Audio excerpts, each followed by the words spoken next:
నీళ్ళ ద్వారాగా జలమయమైపోయి కనపడకుండా ఆ 2 గ్రామాలు, ఆ 2 ఊళ్ళు మునిగిపోయాయి. రెప్పపాటులో నిద్రపోతున్న వేళలో ఆ యొక్క కేరళలో ఒక ప్రాంతంలో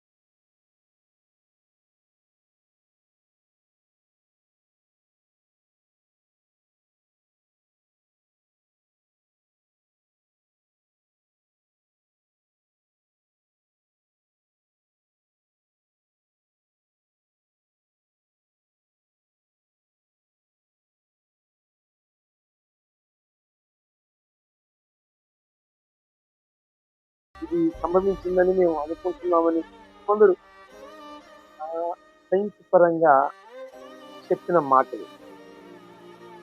ఎలాగైతే ఏ మార్పు కలిగితే 2 గ్రామాలలో ఉన్న మనుషులందరూ కూడా మరణమైన పరిస్థితి, ఇవన్నీ కూడా మన కళ్ళ ముందునే జరుగుతున్నాయి. ఆ యొక్క సన్నివేశాలు చూసినప్పుడు మరి ఆ యొక్క పరిస్థితిని సృష్టించినప్పుడు నరకం ఎలాగ ఉంటుందో అందరూ కూడా ఆ యొక్క సందర్భాన్ని అనుసారంగా ఆ సందర్భాన్ని చూసినప్పుడు మరి నరకం అనుభవించారా, వేదన అనుభవించారు, భయంకరమైన మరణానికి గురైపోయారు. ఆ సన్నివేశాలు చూసినప్పుడు అలాగా అనిపించింది. నేను ఎందుకు ఈ మాట చెప్పానంటే, చూడండి, చాలా మందిలో చాలా విధాలుగా మనస్సులో కలిగే భావాలు వేరుగా కలుగుతున్న ఆ యొక్క పరిస్థితులు బట్టి కొందరు అంటారు, నరకం ఎక్కడుంది? నరకం అనేది చూసారా, నరకం ఉందా? మనం సువార్త విషయంలో చెబుతున్నప్పుడు ఇతరులకి యేసు ప్రభువు వారిని గురించి తెలియజేస్తున్నప్పుడు నరకం ఉందా, నరకం ఉందా, మరణ స్థితికి వచ్చారా అంటే, చూడండి, మన కళ్ళ ముందరనే ఆకస్మికంగా మరణమైపోతున్నారు. మన కళ్ళ ముందరనే మనతో ఉన్నవారు, మనతో జీవించిన వారు ఎంతో మంది ఊరికి ఉత్తరాన పెట్టబడుతున్నారు. భయంకరమైన తెగుల చేత, భయంకరమైన వ్యాధుల చేత వారు చిన్నవాళ్ళ, వృద్ధుల, ముసల వయసు కలిగిన వారా, వారు నిండు చూడాలా అనేది లేదు. మరణానికి మరణం ఎప్పుడు ఎవరిని దర్శిస్తుందో ఎవరు తెలియని పరిస్థితి. అందుకే ఈ సృష్టికర్తని బాల్య దినాలలోనే ఏమండి, సృష్టికర్తనత బాల్య దినాలు యందు స్వర్ణగా తెచ్చుకోవాలట.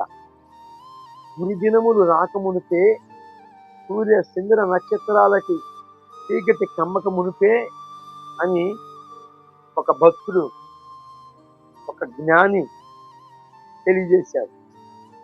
మరి ఈ కలవరానికి వేదనలకి ప్రారంభమే గాని అంతము అప్పుడే రాదని మనకి మత్తయి సువార్త 24వ అధ్యాయంలో చెప్పబడింది. శిష్యులు ప్రభువు వారిని తలుచుకొని, ప్రభువా, నీ రాకడికి గుర్తేంటి? నీవింకా మరి తండ్రి వద్దకి వెళ్ళిపోతున్నానని సెలవిస్తున్నావు కదా, నీ రాక గుర్తులు ఏమిటి? నీ రాకకి గుర్తులు ఏమిటి?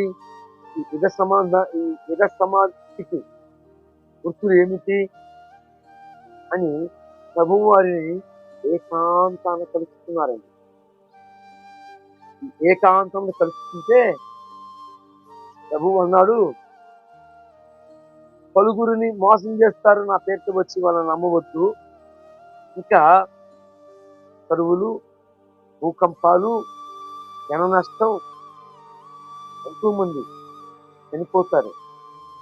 అయినా అంతము అప్పుడే కాదు. అంతము అప్పుడే కాదు. ఇవన్నీ ఏ దినాలకి ప్రారంభమట. ప్రభునందు దేవుని బిడ్డలారా, మీ జీవితాలు ఎలాగున్నాయి? మీరు కలుగుతున్న ఈ పరిస్థితులను చూసుకొని ఈ యొక్క కలుగుతున్న మన కళ్ళెదుటే ఎంతో మంది ఊరికి ఉత్తరాన కష్టపడుతున్నారు.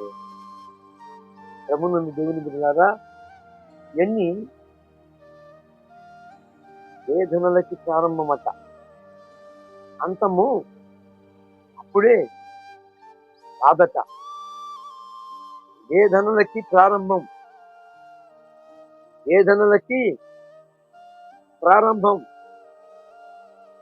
అంతము అప్పుడే రాదు. వేదనలకి ప్రారంభం. ప్రభునందు దేవుని బిడ్డలారా, గమనించండి.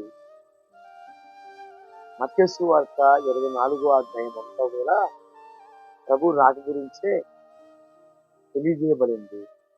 అని అంతము రాదు. ఈ భూమి లయమైపోతుంది. ఇదే భూమి మీద 1000 ఏళ్ల పరిపాలన జరగాలి.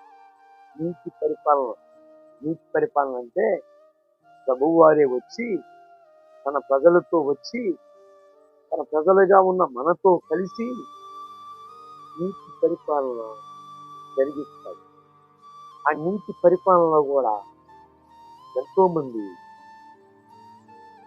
ప్రభు వైపు తిరిగి యేసు ప్రభు వారి యొక్క పాదాలను స్మరిస్తూ ఆ నీతి పరిపాలన చూసి ఆ నీతి పరిపాలన ద్వారాగా ఎంతో మంది ప్రభు వైపు తిరుగుతూ ఆ దినాల్లో కూడా రక్షణ పొందుతూ ఉంటారండి. అటు తర్వాత ఈ 1000 ఏళ్ల పరిపాలన, నీతి పరిపాలన జరిగిన తర్వాత ఈ భూమి యొక్క మరి లయమైపోయింది. ఏమండి, మెట్టికి ప్రభువునందు దేవుని బిడ్డలారా, అక్కడక్కడ చాలా మంది భక్తులు చెప్తున్నారు, సంఘము శ్రమలకు ముందే ఎత్తబడిద్ది అంటున్నారు. ఆ బోధన నమ్మవచ్చు. సంఘము శ్రమలోనే ఉంటది. శ్రమలన్నీ అంటే అపవాది, అబద్ధ ప్రవర్తన, క్రీస్తు ధర్మ విరోధని ఎదుర్కోవాలి.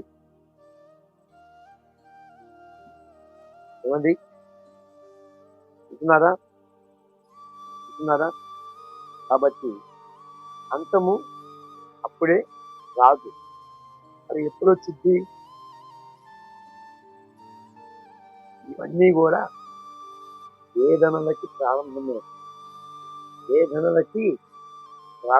కానీ అంతము ఇప్పుడే రాదండి. నేను చెప్పదలుచుకుంది ఏంటంటే,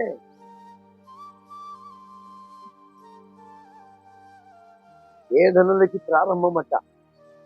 స్థితులకి ప్రభువు వారు తెలియజేశారు.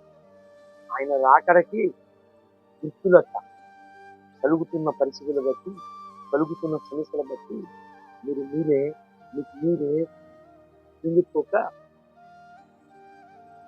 ఏమండి, ప్రభువు వారి పాదాన్ని స్మరిస్తూ ఆయన మీద ఆధారపడుతూ అన్ని వేళలా ఆయన మీద ఆనుకుంటూ ఇది కలుగుతున్న సమస్యలన్నిటి నుంచి ప్రభు మిమ్మల్ని విడిపిస్తాడు. మీ యొక్క హృదయ స్థితి అంతా కూడా మారుస్తాడు. ఆయన మీకు తోడై ఉండి మీ యొక్క ప్రయాణమంతట్లో జటిలమైన పరిస్థితులన్నిటి నుంచి ఆయన మిమ్మల్ని విడిపిస్తాడు. ఆయన కొరకు మిమ్మల్ని సిద్ధపరుస్తాడు. ప్రభువు ఈ మాటలను మన హృదయంలో ఫలింప చేయనుగా